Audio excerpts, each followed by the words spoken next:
हैं मुस्लिम law series में। हम लोग इसको आज आगे की क्लास स्टार्ट करेंगे, लेकिन हम स्टार्ट करने से पहले मैं आपसे ये कहूँगा कि अगर आपने अभी तक मेरे चैनल को लाइक नहीं किया है, शेयर नहीं किया है, सब्सक्राइब नहीं किया है, तो प्लीज़ आप उसको लाइक करें, शेयर करें और सब्सक्राइब करें।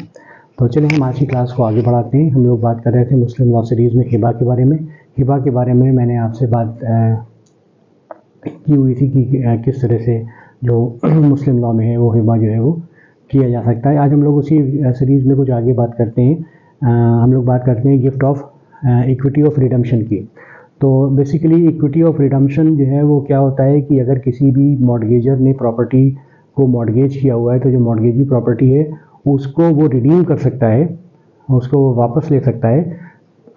कंडीशन क्या है कि भाई वो अपना प्रिंसिपल उसका पेमेंट कर दे, उसका जो इंटरेस्ट है वो पेमेंट कर दे और जो कॉस्ट एसोसिएटेड है उसकी उसके साथ वो अगर उसको रिडीम कर लेता है तो प्रॉपर्टी उसकी रिडीम हो जाएगी। तो मुस्लिम लॉ में भी यही है कि वो जो गिफ्ट है इक्विटी ऑफ रिडम्पशन का वो रिडीम कर सकता है, प्रोवाइडेड कि वो उस जो मॉर्गेजर है वो प्रॉपर्टी के पोजीशन में हो।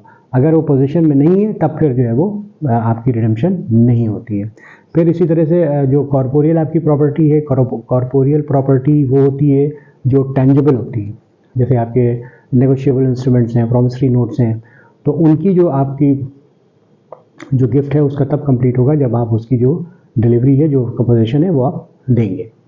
अगर आपकी जो कोई नॉन कॉर्पोरियल प्रॉपर्टी है, नॉन कॉर्पोरियल से मतलब ये होता है कि जो इनटेंजिबल प्रॉपर्टी होती है, जैसे आपके लाइसेंस हो गए, ट्रेडमार्क हो गया, तो इस तरह की जो कॉपीराइट्स हो गए, इस तरह की जो चीज़ें होती हैं वो नॉन कॉर्पोरियल प्रॉपर्टी होती है। उस केस में क्या होता है कि उसमें जो है वो आपका जो प्रेजेंट फॉर्म है पार्सेंटी ऑफ द प्रॉपर्टी, उससे जो आपका ओनर है, डोनर है, वो उससे डाइवर्स्ट कर जाएगा।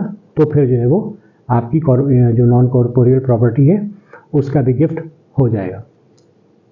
अगर हम बात करें कि कोई भी प्रॉपर्टी है जिसके बहुत सारे को ओनर हैं और कोई भी एक जो को ओनर है, को शेयरर जो है वो उसमें कुछ प्रॉपर्टी में कंस्ट्रक्ट कराता है बिना जो है वो दूसरे को ओनर्स की प्रॉपर्टी के उनके कंसर्न की, तो उस केस में अगर वो गिफ्ट भी करता है किसी को भी, तो तब वो जो को ओनर हैं वो उसमें ऑब्जेक्ट कर सकते हैं। अगर उन्होंने ऑब्जेक्ट किया तो फिर उसको जो है वो इंजंक्शन वहाँ पे ग्रांट हो जाता है। फिर उसके बाद जो हम बात करें अगर मूवेबल प्रॉपर्टी की, तो मूवेबल प्रॉपर्टी जो मुस्लिम लॉ में है वो उसका गिफ्ट तब तक नहीं हो सकता जब तक कि उसकी डिलीवरी जो है वो न दी जाए।